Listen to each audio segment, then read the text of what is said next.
अर्पिता देशमुख यांच्याकडे सुद्धा 100 रुपयाचा धोपणा. आला भारीतला सुटला भारीतला तुला आगावारी सोना नान आला आगावारी सोना नान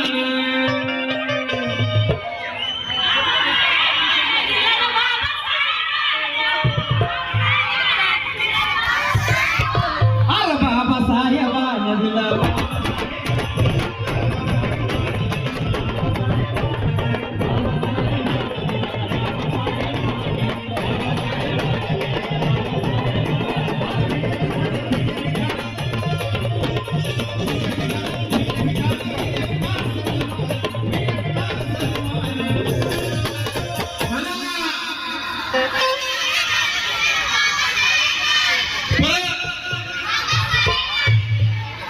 बाबासाहेबांना दिलं बाबासाहेबांना इकडं इकडं इथं द्यावं पाहिजे.